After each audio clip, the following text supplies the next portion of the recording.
नमस्कार, मैं प्रिया। आज है 30 नवंबर। खबरों की तरफ बढ़ने से पहले एक नजर सुर्खियों पर। शराबबंदी को लेकर सभी बिहार पीएचक्यू ने कसी कमर। कृषि उत्पादों के लिए एक बार फिर शुरू होगी एग मार्किंग सुविधा। राष्ट्रीय व्यापार मेला लगेगा इस तारीख से। कृषि कानून वापसी बिल पास। नीति आयोग की रिपोर्ट पर आज तेजस्वी करेंगे सरकार का घेराव। अब चले बढ़ते हैं बिहार की 25 बड़ी खबरों की ओर विस्तार से। बिहार का बहुत बड़ा कन्वेंशन सेंटर बनकर हुआ तैयार। बिहार में एक ऐसा कन्वेंशन सेंटर बनकर तैयार हो गया है जिसमें 2000 से भी अधिक लोग एक साथ बैठक कर सकेंगे। इस मॉडर्न कन्वेंशन सेंटर में एक ऑडिटोरियम यानी सभागार भी बनाया गया है जिसमें 500 से अधिक लोगों की बैठने की क्षमता है। इसके साथ साथ इस कन्वेंशन सेंटर में 100 गेस्ट हाउस का भी निर्माण किया गया है। बोधगया में बन रहे इस शानदार महाबोधि कन्वेंशन सेंटर यानी महाबोधि सम्मेलन केंद्र का काम लगभग पूरा हो चुका है। 136 करोड़ की लागत से इस शानदार कन्वेंशन सेंटर की संरचना अपने आप में बहुत ही खास है। आज बिहारी वॉच स्पेशल में हम बात करेंगे अनुकूल रॉय की। अनुकूल सुधाकर रॉय एक भारतीय क्रिकेटर है जो झारखंड और मुंबई इंडियंस के लिए खेलते हैं, जिनका जन्म आज ही के दिन हुआ था। दिसंबर 2017 में उन्हें 2018 अंडर 19 क्रिकेट विश्व कप के लिए भारत की टीम में नामित किया गया था। वो अंडर 19 क्रिकेट विश्व कप में संयुक्त रूप से सर्वाधिक विकेट लेने वाले गेंदबाज थे। उनका जन्म बिहार राज्य के रोसेरा के पास एक गाँव भिरहा में हुआ था। उनका उपनाम समस्तीपुर का रविंद्र जडेजा भी है। उन्होंने 8 फरवरी 2018 को विजय हजारे ट्रॉफी 2017-18 में झारखंड के लिए अपनी लिस्ट ए की शुरुआत की। उन्होंने 1 नवंबर 2018 को 2018-19 रणजी ट्रॉफी में झारखंड के लिए प्रथम श्रेणी में पदार्पण किया। वो टूर्नामेंट में झारखंड के लिए 9 मैच में 30 आउट होने के साथ अग्रणी विकेट लेने वाले गेंदबाज थे। छत्तीसगढ़ लोक सेवा आयोग ने 171 पदों पर निकाली नियुक्ति। छत्तीसगढ़ लोक सेवा आयोग ने राज्य प्रशासनिक सेवा, राज्य पुलिस सेवा, राज्य वित्त आयोग, जिला आबकारी अधिकारी, श्रम अधिकारी, रोजगार अधिकारी, सहायक प्रत्यक्ष, जिला महिला एवं बाल विकास अधिकारी, जिला सेनानी, नगर सेना, सहायक निदेशक आदिवासी और अनुसूचित जाति विकास, अधीक्षक जिला जेल, मुख्य कार्यकारी अधिकारी, बाल विकास परियोजना अधिकारी, सीजी अधीनस्थ लेखा सेवाएं, सहायक अधीक्षक और भूमि अभिलेख, नायाब तहसीलदार, आबकारी उप निरीक्षक, रजिस्ट्रार, सहकारी निरीक्षक, सहायक जेल अधीक्षक 171 पदों पर आवेदन की मांग की है। इन पदों के लिए शैक्षणिक योग्यता की बात करें तो अभ्यर्थियों के पास भारत में किसी भी मान्यता प्राप्त विश्वविद्यालय से किसी भी स्ट्रीम में स्नातक डिग्री होना अनिवार्य है। इच्छुक और योग्य उम्मीदवार 30 दिसंबर 2021 तक आधिकारिक वेबसाइट psc.cg.gov.in पर जाकर आवेदन भर सकते हैं। टीईटी उत्तीर्ण छात्रों ने की नियुक्ति पत्र की मांग। बिहार के विभिन्न जिलों से आए टीईटी उत्तीर्ण छात्रों ने बीते दिन नियुक्ति की मांग को लेकर गर्दनी बाग में धरना दिया, जहां पर उन्होंने सरकार से नियुक्ति पत्र जल्द से जल्द देने की मांग की है। धरने पर बैठे प्राथमिक शिक्षक अभ्यर्थियों की माने तो सरकार चयन के बाद भी नियुक्ति पत्र नहीं दे रही है। शिक्षा मंत्री ने उम्मीदवारों को भ्रम में डाला हुआ है। यही कारण है कि हम लोगों को धरना करना पड़ रहा है। सरकार की नियत शिक्षक बहाली को लेकर ठीक नहीं है। छात्र का कहना है कि 38,000 से ज्यादा छात्र हैं जिनका चयन हो चुका है, लेकिन अभी तक उन्हें नियुक्ति पत्र नहीं दिया गया है। विभाग बार बार सिर्फ आश्वासन दे रही है। कोरोना के नए वेरिएंट पर हाईकोर्ट में सुनवाई। पटना हाईकोर्ट ने राज्य में कोरोना से संबंधित जनहित याचिका पर सुनवाई करते हुए कोरोना के नए वेरिएंट को काफी गंभीरता से लिया है, जिसके तहत बीते दिन दायर की गई जनहित याचिका पर सुनवाई करते हुए चीफ जस्टिस संजय करोल की खंडपीठ ने कोरोना के इस नए वेरिएंट से अधिकतम सतर्कता बरतने का अनुरोध किया है। हाईकोर्ट ने इस मामले पर सुनवाई करते हुए राज्य सरकार को राज्य में उपलब्ध मेडिकल सुविधाओं के संबंध में पूरा ब्यौरा अगली सुनवाई में प्रस्तुत करने का निर्देश दिया है। कोर्ट ने राज्य सरकार को यह बताने को कहा है कि राज्य में अस्पतालों में ऑक्सीजन की आपूर्ति की क्या स्थिति है। शराबबंदी को लेकर सभी बिहार पीएचक्यू ने कसी कमर। बिहार में शराबबंदी कानून की फजीहत तोड़ने के बाद बिहार सरकार हरकत में आ गई है। यही कारण है कि बिहार भर में मैराथन जांच अभियान चलाया जा रहा है। इसी बीच अब समूचे बिहार में शराबबंदी कानून को सख्ती से लागू करने के लिए बिहार के सभी पीएचक्यू ने अपनी कमर कस ली है, जिसके तहत पटना सहित सूबे के सभी जिलों में पुलिस कर्मियों को सख्ती से शराबबंदी कानून का पालन करवाने का आदेश दिया गया है। ऐसे में राजधानी समेत सभी जिलों में पुलिस लगातार अभियान चलाकर शराब माफियाओं और पीने वालों के खिलाफ कार्रवाई कर रही है। आपकी जानकारी के लिए आपको बता दें कि राज्य सरकार और बिहार पुलिस मुख्यालय का मानना है कि शराबबंदी कानून को राजधानी पटना में अगर सख्ती से पालन करवाया जाएगा तो उसका असर कहीं न कहीं सूबे के जिलों में भी देखने को मिलेगा। सूबे में 2 तरह की हवा बहने से दिखा मौसम में बदलाव। सूबे में इन दिनों दो तरफा हवा बह रही है, जिसका प्रभाव मौसम में बदलाव का कारण बन रहा है। मौसम विज्ञान केंद्र पटना से मिली जानकारी के अनुसार दक्षिणी बिहार में उत्तर पश्चिम हवाएं और उत्तरी बिहार में दक्षिण पूर्वी हवाएं चल रही है। इस दो तरफे हवा के कारण ही तापमान पर प्रभाव पड़ रहा है। इसके कारण अगले 2 दिनों तक प्रदेश का मौसम शुष्क बने रहने के साथ ही आर्द्रता में बढ़ोतरी होने का अनुमान है। वहीं दक्षिण बिहार के कुछ हिस्सों में मध्यम तो पूर्वी भागों में हल्के दर्जे का कोहरा छाए रहने के भी आसार है। न्यूनतम तापमान में थोड़ी गिरावट हो सकती है। इस दौरान उत्तर बिहार में न्यूनतम तापमान 14 से 16 डिग्री सेल्सियस के बीच रहेगा, तो दक्षिण में 12 से 14 डिग्री रहने का अनुमान जताया गया है। पिछड़े अति पिछड़े वर्ग को क्रीमी लेयर रहित सर्टिफिकेट जारी करने में इस आदेश का करे पालन। बिहार सरकार ने क्रीमी लेयर रहित प्रमाण पत्र निर्गत करने को लेकर एक बार फिर से अपना पक्ष साफ कर दिया है, जिसके तहत सरकार ने इसको लेकर सभी विभागों के प्रधान सचिव, विभागाध्यक्ष, प्रमंडलीय आयुक्त, डीएम, बिहार लोक सेवा आयोग, कर्मचारी चयन आयोग, तकनीकी सेवा आयोग, बिहार विधानसभा और बिहार विधान परिषद को पत्र जारी कर दिया है। जारी पत्र में कहा गया है कि जाति प्रमाण पत्र, आय प्रमाण पत्र, आवास प्रमाण पत्र और क्रीमी लेयर रहित प्रमाण पत्र निर्गत करने के संबंध में 2012 के आदेश का पालन किसी भी हाल में किया जाए। सामान्य प्रशासन विभाग के संयुक्त सचिव जयशंकर प्रसाद ने पत्र में उल्लेख किया है कि राज्य सरकार की सेवाओं में आरक्षण की सुविधाओं के लिए केंद्र के दिशा निर्देश का अनुपालन करने का निर्णय लिया गया है। पटना की सड़कों पर इंजीनियरों ने किया विरोध प्रदर्शन। बीते दिन बिहार लोक सेवा आयोग से उत्तीर्ण सहायक अभियंता और सैनिक पद पर बहाली की मांग को लेकर अभ्यर्थियों ने प्रदर्शन किया। इस दौरान ये सभी अभ्यर्थी पटना के हड़ताली मोड़ के पास प्रदर्शन करते देखे गए। विरोध में उतरे अभ्यर्थियों का कहना था कि इतना दिन बीत गया है कि अब तक हमारी नियुक्ति का रास्ता साफ नहीं हो सका है। मुख्यमंत्री नीतीश कुमार खुद ही इंजीनियर है, वो खुद इस मामले का संज्ञान ले। 2016 में वैकेंसी आई, लेकिन हम अब तक आंदोलन कर रहे हैं। इन लोगों का कहना था कि जल्द से जल्द उन लोगों को नियुक्ति में लिया जाए या रिटायरमेंट के समय उन्हें नौकरी दी जाएगी। कृषि उत्पादों के लिए एक बार फिर शुरू होगी एग मार्किंग सुविधा। बिहार के कृषि उत्पादों को एग मार्क करवाने के लिए अब तक बिहार के सभी किसानों को कोलकाता जाना पड़ता था, लेकिन अब ऐसा नहीं होने वाला है, क्योंकि बिहार सरकार की यह व्यवस्था फिर से बिहार में शुरू होने जा रही है। इसके लिए केंद्र सरकार ने हाल ही में राज्य सरकार से जरूरी जमीन की व्यवस्था करने का आश्वासन मांगा था, जिसको कि अब बिहार सरकार ने दे दिया है, जिसके बाद ही अब जल्द ही बिहार के अंदर एक प्रयोगशाला का निर्माण होने वाला है। इसके बन जाने से राज्य के खाद्य उत्पाद के लिए एग मार्क प्रमाणीकरण की सुविधा राज्य के अंदर ही उपलब्ध हो सकेगी और निर्यात की परेशानी भी दूर होगी। राष्ट्रीय व्यापार मेला लगेगा इस तारीख से। राष्ट्रीय व्यापार मेला को लेकर बिहार में तैयारियां तेज हो गई है, जो कि 7 दिसंबर को पटना के मिलर स्कूल में लगने वाला है। इस मेले की खास बात यह होने वाली है कि मेले में देश के विभिन्न राज्यों और विदेशों के उद्यमियों के लगभग 200 स्टॉल लगाए जाएंगे।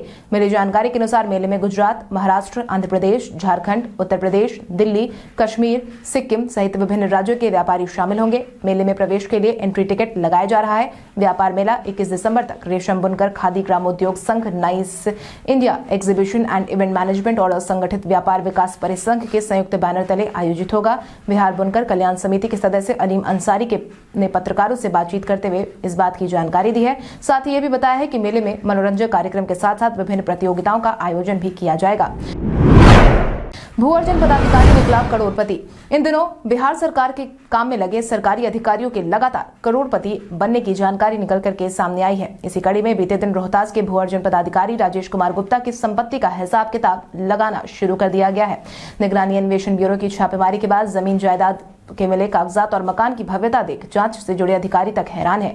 कागज पर जमीन जायदाद आदि संपत्तियों की कीमत भले ही कम दिख रही हो, पर इसका बाजार मूल्य करोड़ों में आंका जा रहा है। अधिकारियों का अनुमान है कि भू अर्जन पदाधिकारी की संपत्ति का मूल्य लगभग 50 करोड़ तक पहुंच सकता है। निगरानी अन्वेषण ब्यूरो ने भू अर्जन पदाधिकारी राजेश कुमार गुप्ता की जिन संपत्तियों का पता लगाया है, उसमें 31 अंचल संपत्तियां शामिल है। इसके अलावा कई फ्लैट की खरीदारी को लेकर रकम का भुगतान किए जाने से संबंधित दस्तावेज भी हाथ लगे हैं। बिहार विधान परिषद में 4 अध्यासीन सदस्यों की हुई नियुक्ति। बीते दिन बिहार विधान परिषद में 4 अध्यासीन सदस्यों का मनोनयन करने का काम किया गया, जो कि बिहार विधान परिषद में सभापति अवधेश नारायण सिंह ने किया। अवधेश नारायण सिंह की माने तो बिहार विधान परिषद में 4 अध्यासीन सदस्यों की नियुक्ति सदन को सुचारू रूप से चलाने की मंशा से की गई है, जिसमें केदार पांडे, रामचंद्र पूर्वे, संजीव कुमार सिंह और राजेंद्र गुप्ता को उन्होंने अध्यासीन सदस्य के रूप में मनोनीत किया है। जिसके बाद से ही अब ये सदस्य परिषद में सभापति की अनुपस्थिति में कार्यवाही का संचालन करेंगे और सदन सुचारू रूप से चले, इस बात को सुनिश्चित करेंगे। बिहार के मुजफ्फरपुर जिले में आपको देखने को मिलेगा बहुत कुछ खास। बिहार के प्रमुख आकर्षण में शामिल मुजफ्फरपुर बागमती और लखनदेई नदियों के निकट बसा है। लीची के लिए प्रसिद्ध मुजफ्फरपुर पटना से लगभग 71 किलोमीटर दूर है। यहाँ के प्रमुख पर्यटन स्थलों में बाबा गरीबनाथ मंदिर, जुब्बा सहानी पार्क, रामचंद्र शाही संग्रहालय, खुदीराम बोस मेमोरियल, चतुर्भुज स्थान मंदिर, श्री राम मंदिर, रामन देवी मंदिर शामिल है। लॉकडाउन के बाद पहली बार बोधगया आ रहे हैं विदेशी मेहमान। कोरोना महामारी की दूसरी लहर के बाद पटरी पर लौटी स्थिति के बीच पहली बार हाई लेवल विदेशी शिष्टमंडल बोधगया आ रहे हैं। बीते 2 साल से विदेशी शिष्टमंडलों का आना कोरोना की वजह से बंद हो गया था। यहां तक पर्यटक और श्रद्धालु भी बोधगया नहीं आ रहे थे। महाबोधि मंदिर भी लंबे समय के लिए बंद कर दिया गया था, जिसके बाद ही अब मंगोलिया के संसद और अध्यक्ष 2 दिसंबर को बोधगया आ रहे हैं। उनके साथ 23 सदस्य का एक शिष्टमंडल भी मौजूद होगा। शिष्टमंडल में मंगोलिया इंडिया पार्लियामेंट्री ग्रुप के चेयरपर्सन और डिप्टी चेयरपर्सन, मंगोलिया संसद के सचिवालय के ऑफिशियल्स, सुरक्षा और सर्विस ऑफिशियल्स और भारत में मंगोलिया के राजदूत शामिल होंगे। खास बात यह भी है कि मंगोलिया के संसद के अध्यक्ष के सम्मान में बिहार विधानसभा उपाध्यक्ष द्वारा 2 दिसंबर को बोधगया में ही डिनर करना है। आज तक के लिए सदन हुआ स्थगित, हो सकती है हंगामेदार शुरुआत। बिहार विधानसभा के शीतकालीन सत्र की शुरुआत हो गई है। बीते दिन बिहार विधानसभा के इतिहास में पहली बार राष्ट्रगान के साथ सदन की शुरुआत की गई। वहीं कुछ समय बाद ही इसे मंगलवार यानी कि आज 11 बजे तक के लिए स्थगित कर दिया गया था, जिसके बाद आज का सदन हंगामेदार रहने की संभावना भी जताई जा रही है, क्योंकि विपक्ष बिहार सरकार को घेरने के लिए पूरी तरीके से तैयार है। नेता प्रतिपक्ष तेजस्वी यादव ने आज सरकार से कई सवाल पूछने के संकेत पहले ही दे दिए थे। वहीं सरकार भी आज विपक्ष के हर सवाल का जवाब देने की पूरी कोशिश करती नजर आ सकती है। कृषि कानून वापसी बिल पास। बीते दिन संसद के शीतकालीन सत्र का पहला दिन था। पहले ही दिन अपने वादे अनुसार लोकसभा में कृषि कानून वापसी का बिल पेश किया गया। यह बिल कृषि मंत्री नरेंद्र सिंह तोमर ने पेश किया, जो कि पास हो गया। हालांकि इसकी चर्चा के दौरान विपक्ष ने भी खूब हंगामा किया। आपकी जानकारी के लिए आपको बता दें कि देश के नाम संबोधन में प्रधानमंत्री नरेंद्र मोदी ने कृषि कानून की वापसी का ऐलान किया था। इसके बाद केंद्रीय कैबिनेट की बैठक में इस पर मंजूरी दी गई थी, जिसके बाद बीते दिन लोकसभा में कृषि कानून वापसी बिल पास हो गया है। वहीं कृषि कानून की वापसी की मांग को लेकर कांग्रेस ने संसद परिसर में धरना भी दिया। इसमें कांग्रेस की कार्यवाहक अध्यक्ष सोनिया गांधी और राहुल समेत पार्टी नेता शामिल हुए थे।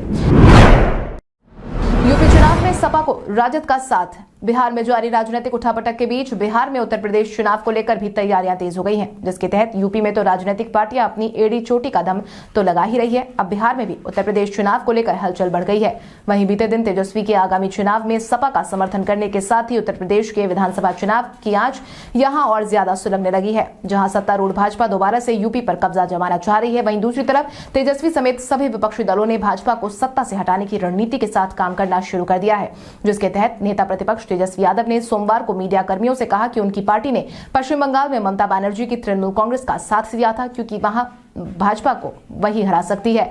इस तरह उत्तर प्रदेश में हम समाजवादी पार्टी के साथ हैं, क्योंकि वहां भाजपा को हराने में वही सक्षम है। नीति आयोग की रिपोर्ट पर आज तेजस्वी करेंगे सरकार का घेराव। बिहार विधानसभा के शीतकालीन सत्र की शुरुआत हो गई है, जिसके बाद से ही विपक्ष सरकार को घेरने की तैयारी में नजर आ रहा है। सत्र की शुरुआत बीते दिन भी हंगामेदार ही रही, क्योंकि सदन शुरू होने से पहले ही विपक्षी दलों ने बिहार विधानसभा के बाहर खूब हंगामा किया, जिसके बाद राष्ट्रगान के साथ ही सदन को स्थगित कर दिया गया। और अब अगली बैठक आज यानी कि मंगलवार को 11 बजे से होगी, जिसका हंगामेदार होना तय माना जा रहा है, क्योंकि आज होने वाली बैठक को लेकर विपक्ष तैयार है। नेता प्रतिपक्ष तेजस्वी यादव ने भी आज इसी बात के संकेत दिए हैं। सदन से बाहर आए तेजस्वी ने मीडिया से बातचीत के दौरान कहा कि बिहार के सीएम कहते हैं कि उन्हें नीति आयोग की रिपोर्ट की कोई जानकारी नहीं है। ये बेहद शर्मनाक है कि बिहार के सीएम नीति आयोग की रिपोर्ट को पढ़े ही नहीं है। अब जो रिपोर्ट कार्ड नहीं देखेगा, बाकी का सिलेबस कैसे पढ़ेगा। एनडीए की बैठक में गुस्सा हुए सीएम नीतीश। बीते दिन विधानमंडल के शीतकालीन सत्र के पहले दिन बैठक के बाद स्थगित होने के बाद एनडीए की बैठक बुलाई गई थी। इस बैठक में एनडीए के तमाम नेता हिस्सा बनने पहुंचे थे। हालांकि इन सब के बीच बैठक का हिस्सा बनने पहुंची एक महिला विधायक की शिकायत पर मुख्यमंत्री बिफरे नजर आए। इसके बाद तो उन्होंने विधायक की जमकर क्लास भी लगा दी। आरक्षित सीट से जीती एक महिला विधायक ने कहा कि हमारे क्षेत्र में अनुसूचित जनजाति की संख्या काफी है। वो लोग महुआ के पेशे से जुड़े हुए हैं, उनकी परंपरागत पेशा यही रही है। शराबबंदी लागू होने से उन लोगों को भारी परेशानी हो रही है। यह सुनते ही सीएम नीतीश गुस्से में लाल हो गए। फिर क्या था, बीच में ही टोकते हुए मुख्यमंत्री ने उस महिला विधायक को जमकर खोहरी खोटी सुनाई और खूब खबर ली। मुख्यमंत्री ने कहा कि यह सब बेकार की बातें हैं। ओमिक्रॉन वेरिएंट को लेकर बिहार के स्कूलों में अलर्ट। बिहार में कोरोना के मामलों में कमी देखने को मिल रही थी, जिससे बिहारवासी इस बात को लेकर राहत में थे कि शायद हमने कोरोना की इस जंग को जीत लिया है। लेकिन कोरोना ने लोगों को ज्यादा दिनों तक खुश रहने का मौका नहीं दिया है। दक्षिण अफ्रीका से निकले इस नए म्यूटेंट ने चिंता बढ़ा दी है।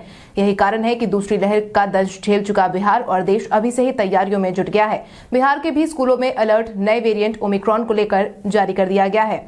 हालांकि यह कोई आधिकारिक अलर्ट नहीं है, बल्कि private school and children welfare association की बैठक में एहतियातन कदम उठाया गया है, जिसके तहत बिहार के अब सभी स्कूलों में स्टूडेंट्स के मास्क और पानी की बोतल के साथ साथ लंच बॉक्स पर नजर रखने का निर्देश दिया गया है। पानी की बोतल के साथ लंच बॉक्स शेयर नहीं करने देने का जिक्र है। भारत के इतिहास में आज की तारीख कई कारणों से दर्ज। दिल्ली के सम्राट आलमगीर द्वितीय की 1759 में उनके मंत्री ने उनकी जान ले ली थी। प्रियंका चोपड़ा 2000 में मिस वर्ल्ड आज के दिन चुनी गई थी। गुड़ियों का संग्रहालय दिल्ली की स्थापना 1965 में मशहूर कार्टूनिस्ट के शंकर पिल्लई ने की थी। मुंबई में हुए 26/11 के बाद सरकार ने 2008 में संघीय जांच एजेंसी के गठन की घोषणा की थी। सरकार ने SAT रिजवी वेतन समिति का कार्यकाल बढ़ाने का निर्णय लिया था। इसके साथ ही प्रसिद्ध वैज्ञानिक जगदीश चंद्र बोस का जन्म 1858 में आज के दिन हुआ था। प्रसिद्ध वैज्ञानिक जगदीश चंद्र भारतीय वैज्ञानिक और स्वदेशी आंदोलन प्रणेता राजीव दीक्षित का निधन 2010 में आज के दिन हुआ था। भारत के 12वें प्रधानमंत्री इंद्र कुमार गुजराल का निधन 2012 में आज के दिन हुआ था। बिहार में महागठबंधन है नहीं था। बिहार विधानसभा उपचुनाव में राजद और कांग्रेस के बीच शुरू खींचतान अब तक दिखाई दे रही है। जहां एक तरफ ये उम्मीद जताई जा रही थी कि परिणाम आने के बाद अब दोनों पार्टी के बीच में सब कुछ ठीक होगा, लेकिन ऐसा होता नजर नहीं आ रहा है। भले ही राजद सुप्रीमो लालू प्रसाद यादव ने आगामी चुनाव में महागठबंधन के साथ लड़ने की बात कही हो, लेकिन कांग्रेस नेता अजीत शर्मा के विचार इससे ठीक उलट है। हाल ही में मीडिया से बातचीत के दौरान कांग्रेस नेता अजीत शर्मा ने कहा कि बिहार में महागठबंधन है नहीं था, गठबंधन उपचुनाव के समय ही टूट गया। वहीं बिहार विधानसभा के शीतकालीन सत्र में सरकार का घेराव करने की मंशा रखते हुए उन्होंने कहा कि जिस तरह से राज्य में अपराध और भ्रष्टाचार बढ़े, इस मुद्दे को कांग्रेस सदन में जरूर उठाएगी और सरकार को घेरने का काम जरूर करेगी।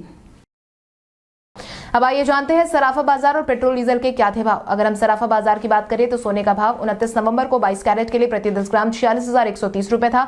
वहीं 24 कैरेट के लिए प्रति 10 ग्राम 49,390 रुपए था। इसके साथ ही अगर हम चांदी की बात करें तो चांदी का भाव प्रति किलो 62,700 रुपए था। इसके अलावा राजधानी पटना में पेट्रोल की कीमत 105.87 रुपए प्रति लीटर और डीजल के दाम 91.09 रुपए प्रति लीटर थे। व्हाट्सएप पर आए दो कमाल के सेफ्टी फीचर्स। व्हाट्सएप अपने प्लेटफॉर्म को सुरक्षित बनाने की हर संभव कोशिश कर रही है। अब व्हाट्सएप ने भारत में 2 नए सेफ्टी फीचर पेश किए हैं, फ्लैश कॉल और मैसेज लेवल रिपोर्टिंग। व्हाट्सएप का कहना है कि ये दोनों फीचर यूजर के एक्सपीरियंस को सिक्योर बनाए रखने के लिए पेश किए गए हैं। एंड टू एंड एन्क्रिप्शन के अलावा व्हाट्सएप पर कई सेफ्टी फीचर्स पहले से मौजूद है, जिसमें कॉन्टैक्ट्स को ब्लॉक करना, किसके साथ क्या शेयर करना है इस पर कंट्रोल करना, डिसअपियरिंग मैसेज और टच आईडी या फेस आईडी के साथ ऐप को लॉक करना शामिल है। कल हमारे द्वारा पूछे गए सवाल का जवाब आप में से बहुत सारे यूजर ने हमें कमेंट करके दिया था, उसके लिए आपका बहुत बहुत धन्यवाद। आप में से जिन यूजर का कमेंट हमें अच्छा लगा है उनके नाम है गौतम कुमार, प्रहलाद कुमार, राजीव कुमार, माही आनंद, रामनाथ कुमार, मनीष मोहरा, विकास कुमार सिंह, शंकर मुखिया, सीमा कुमारी, अंजू कुमारी, आतिक खान, भारत प्रसाद, नीरज कुमार, रेणु कुमार। इसके अलावा हमारी टीम को और भी लोगों के जवाब अच्छे लगे हैं, मगर समय के अभाव के कारण हम उनका नाम नहीं ले पाए, लेकिन आप हमारे सवालों का जवाब दें, हम कल आपका नाम लेने की पूरी कोशिश करेंगे। तो चलिए बढ़ते हैं आज के सवाल की, और आज का सवाल कुछ इस प्रकार है। आपके अनुसार कोविड-19 की संभावित तीसरी लहर को देखते हुए क्या आपने वैक्सीन की दोनों डोज ले ली है या नहीं? अपने जवाब हमें कमेंट करके जरूर बताएं। इसके साथ ही आज के लिए बस इतना ही। बिहार की बड़ी खबरों से अपडेटेड रहने के लिए हमारे YouTube चैनल को सब्सक्राइब करें और बेल आइकॉन दबाना ना भूलें। धन्यवाद।